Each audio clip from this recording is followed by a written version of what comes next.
Il est 22 heures. Vous venez d'éteindre la télévision après avoir regardé votre émission préférée. Vous vous levez du canapé, un peu fatigué, et vous vous dirigez vers la salle de bain. Vous prenez votre médicament habituel, vous buvez un grand verre d'eau froide, vous mangez le dernier morceau de chocolat qui traîne sur la table de nuit depuis hier soir. Puis vous vérifiez rapidement vos messages sur votre téléphone, juste quelques secondes, vous dites-vous. 5 minutes plus tard, vous posez enfin l'appareil, vous éteignez la lumière, et vous vous allongez. Vous fermez les yeux, et vous attendez que le sommeil vienne. Mais quelque chose ne va pas. Vous vous retournez une première fois, puis une deuxième. Votre esprit ne se calme pas. Il tourne, ressasse, revient sur cette conversation de la journée, sur ce rendez-vous de demain que vous ne voulez pas oublier, sur ce prénom que vous cherchez depuis ce matin et qui refuse de revenir. Et quand enfin le sommeil arrive, il est léger, fragile, facilement interrompu par le moindre bruit ou par ce réveil inexpliqué à 3 heures du matin dont vous ne comprenez pas la cause. Le lendemain matin, vous ouvrez les yeux avec l'impression de ne pas avoir vraiment récupéré. Votre tête est lourde. Votre mémoire semble enveloppée dans un voile cotonneux. Vous cherchez vos lunettes, puis vous oubliez pourquoi vous êtes entré dans cette pièce, vous perdez le fil d'une phrase au milieu d'une conversation avec votre voisine, vous ne vous souvenez plus du titre du livre que vous lisiez hier soir. Et vous vous dites peut-être, avec une pointe d'inquiétude, que c'est l'âge, que c'est normal, que vous n'y pouvez rien. Mais voici ce que vous ne savez probablement pas, certaines de vos habitudes du soir, des gestes apparemment anodins que vous faites presque sans y penser depuis des années, perturbent profondément le travail fondamental que votre cerveau devrait accomplir pendant la nuit. Car la nuit, pour le cerveau, n'est pas un temps de pause ni de silence. C'est au contraire l'un des moments les plus actifs et les plus précieux de toute votre journée. C'est pendant ces heures de sommeil que votre cerveau consolide vos souvenirs, trie les informations importantes, élimine les toxines accumulées, et répare les connexions neuronales usées par les efforts de la journée. Dans ce qui suit, je vais vous révéler les 7 erreurs du soir les plus fréquentes chez les personnes de plus de 60 ans, celles qui sabotent silencieusement votre mémoire, nuit après nuit, sans que vous vous en rendiez compte. Certaines de ces erreurs vont vous surprendre, parce qu'elles ressemblent à des habitudes inoffensives, voire à des gestes de bien-être. Et surtout, pour chacune d'elles, je vous donnerai une solution concrète, simple à mettre en place dès ce soir, qui peut transformer profondément la qualité de votre sommeil et de votre mémoire en quelques semaines seulement. Je suis médecin depuis plus de 30 ans, et j'ai accompagné des milliers de patients au-delà de la soixantaine dans leur quotidien de santé.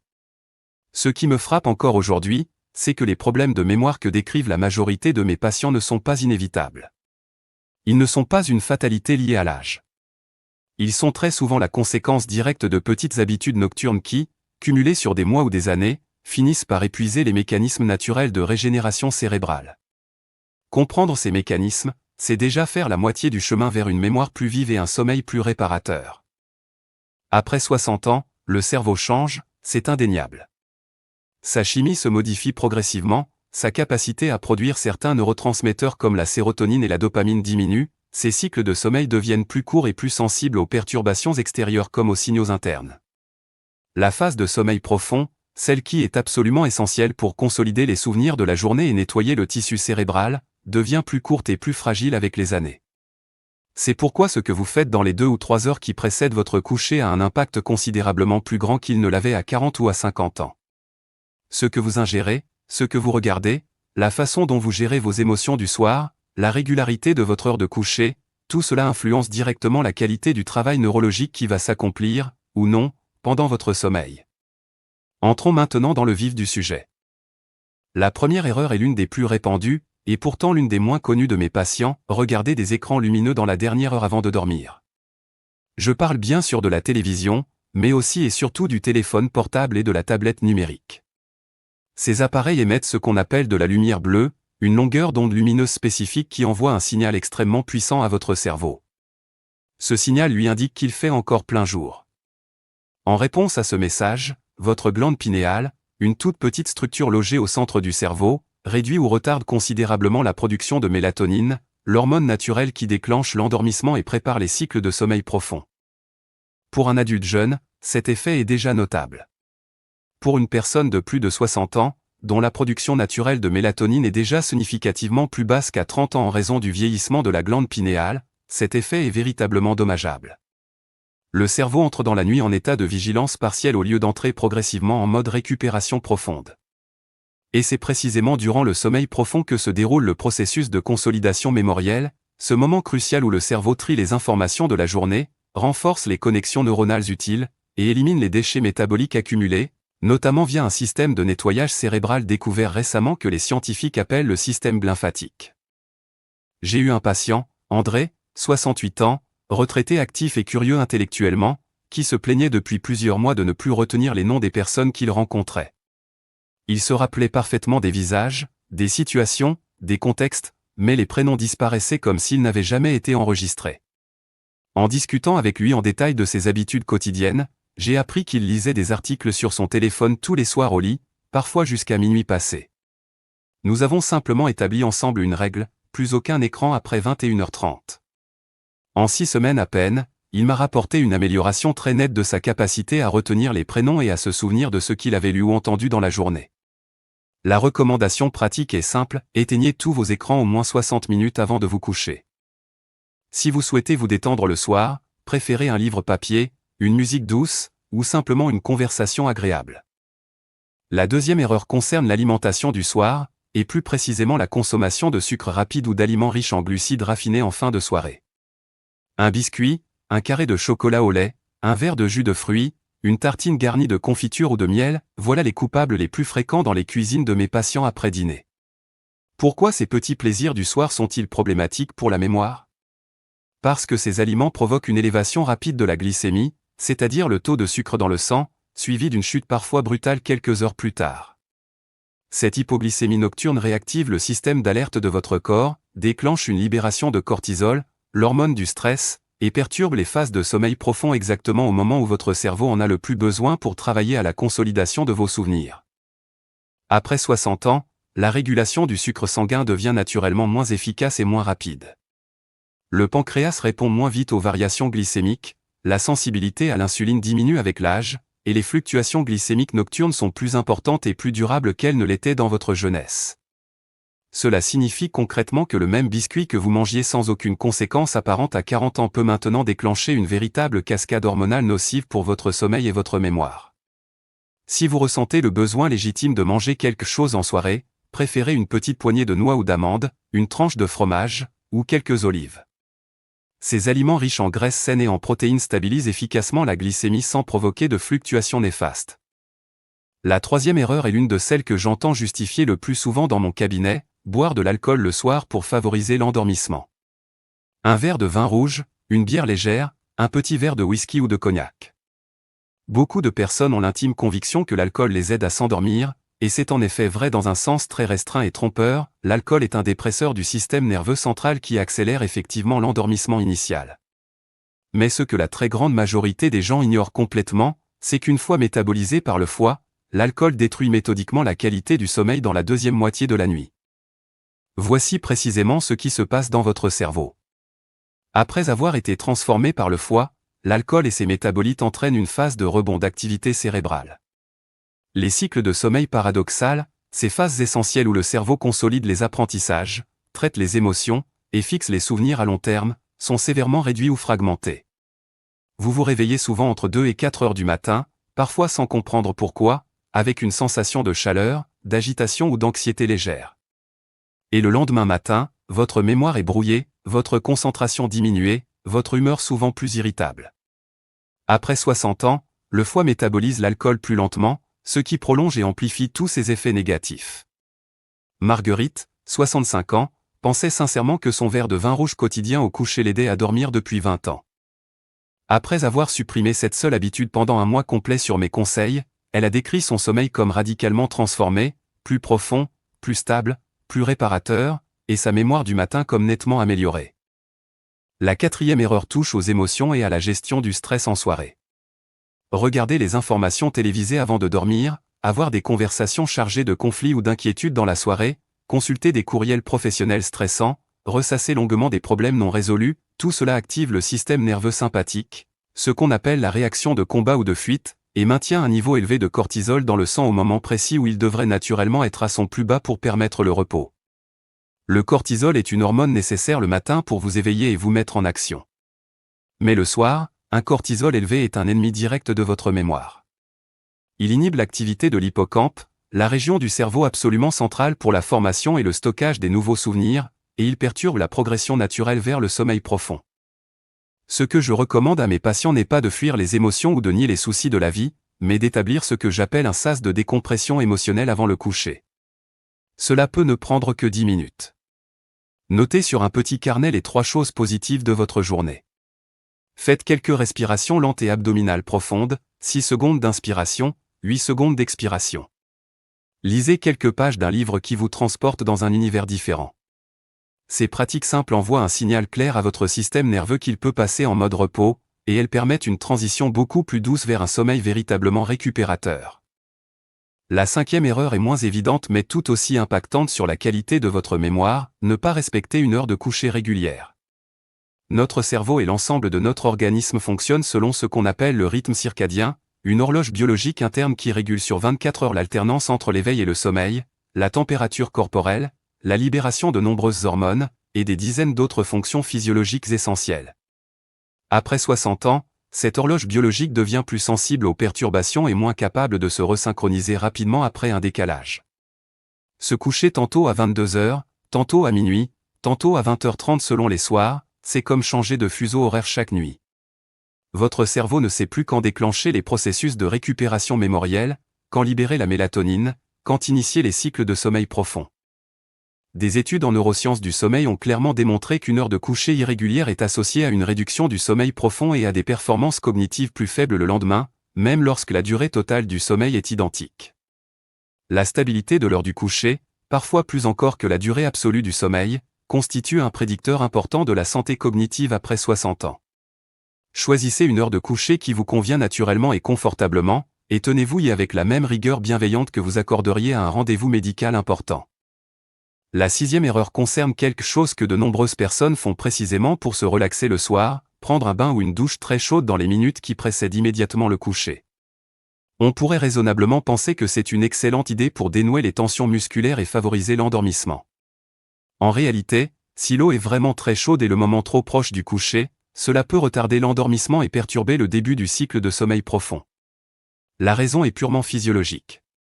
Pour s'endormir correctement et entrer dans les phases profondes de récupération, la température centrale de votre corps doit baisser légèrement, d'environ 1/2 degré à 1 degré. Ce refroidissement interne est un signal biologique précis qui déclenche la somnolence et prépare le cerveau au cycle de récupération. Une douche très chaude prise dans les 30 minutes avant de se coucher élève la température corporelle centrale et retarde mécaniquement ce processus naturel. Cependant, voici quelque chose d'intéressant que la science nous enseigne, un bain chaud pris 1 heure à 1h30 avant le coucher a l'effet inverse et bénéfique.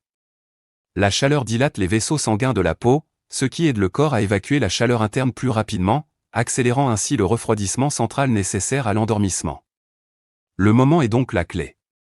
Une douche tiède à modérément chaude, prise environ 60 à 90 minutes avant votre coucher habituel, peut améliorer la qualité de votre entrée dans le sommeil profond. La 7e et dernière erreur du soir est probablement la plus surprenante et la plus méconnue, ignorer l'importance du magnésium.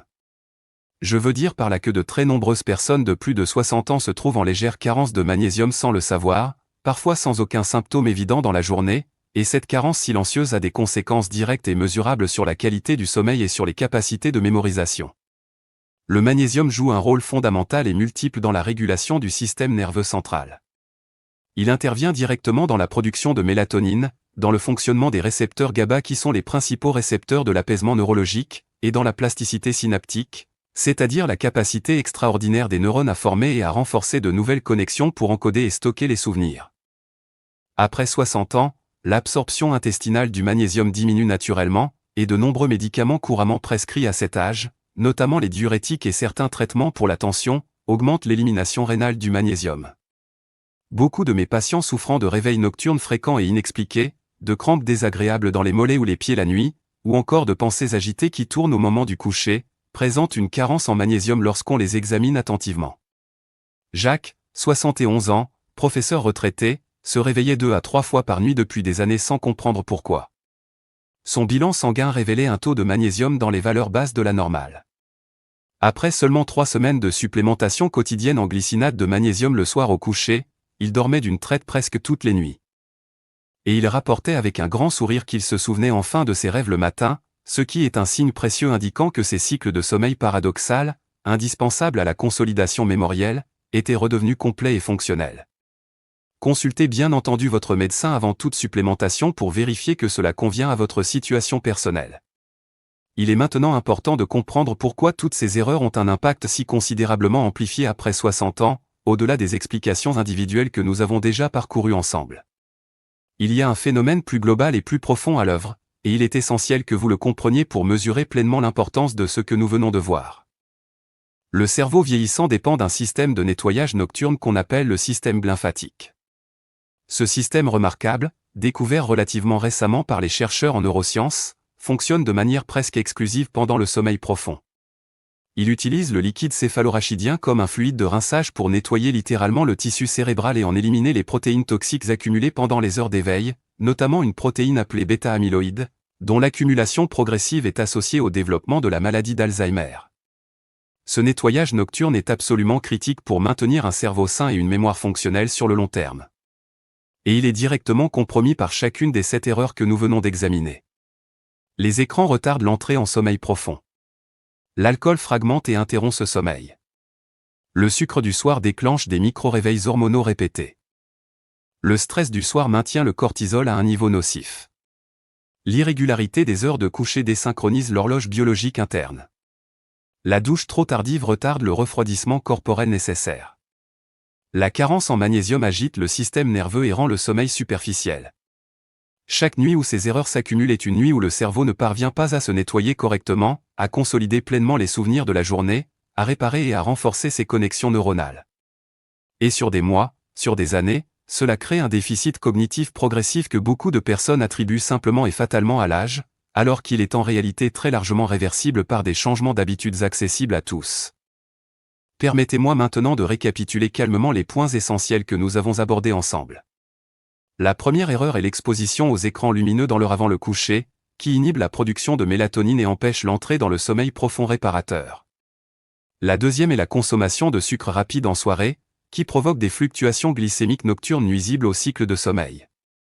La troisième est l'alcool du soir, qui donne l'illusion de favoriser le sommeil tout en fragmentant les phases essentielles à la consolidation de la mémoire. La quatrième est le stress émotionnel non apaisé en fin de soirée, qui maintient le cortisol à un niveau trop élevé pour permettre le repos cérébral profond. La cinquième est l'irrégularité des heures de coucher, qui désorganise l'horloge biologique et réduit la qualité des cycles de récupération. La sixième est la douche très chaude prise trop tard, qui retarde le refroidissement corporel nécessaire à un bon endormissement. Et la septième est la carence silencieuse en magnésium, qui agite le système nerveux et fragmente le sommeil profond sans que l'on en comprenne la cause. Chacune de ces erreurs est corrigeable. Aucune ne nécessite de traitement médical lourd, de dépenses importantes, ou d'un bouleversement radical de votre mode de vie. Ce sont des ajustements simples, progressifs, à votre portée, que vous pouvez commencer à mettre en place dès ce soir. Je voudrais terminer par quelque chose que je dis souvent à mes patients qui viennent me voir avec de l'inquiétude dans le regard en me parlant de leur mémoire. Le cerveau humain, même après 60, 70 ou 80 ans, conserve une capacité remarquable et souvent sous-estimée à se régénérer, à s'adapter, et à s'améliorer. Cette propriété extraordinaire s'appelle la neuroplasticité, et elle ne disparaît pas avec l'avancée en âge. Il a simplement besoin de conditions véritablement favorables pour s'exprimer pleinement. Et le sommeil profond, réparateur, régulier, est la condition la plus fondamentale et la plus puissante de toutes. Vous méritez des nuits qui vous ressourcent profondément et véritablement. Vous méritez de vous lever le matin avec un esprit clair, une mémoire disponible, une énergie tranquille pour profiter pleinement de votre journée. Ce n'est pas un luxe réservé aux jeunes. C'est quelque chose que votre cerveau peut vous offrir à tout âge, à condition que vous lui offriez les conditions dont il a besoin pour accomplir son travail de nettoyage et de régénération pendant que vous dormez. Commencez par une seule chose ce soir même. Éteignez votre téléphone 1 heure avant de dormir. Demain soir, essayez d'éviter le biscuit ou le chocolat après 20 heures. La semaine prochaine, essayez de vous coucher à la même heure 2 soirs de suite. Ces petits gestes, accumulés patiemment dans le temps, construisent quelque chose de précieux et de durable, une mémoire qui reste vive, une clarté d'esprit qui vous accompagne au quotidien, une qualité de vie qui honore tout ce que vous avez investi dans votre santé au fil des années. Votre cerveau travaille fidèlement pour vous chaque nuit. Prenez soin de lui avec bienveillance, et il prendra soin de vous.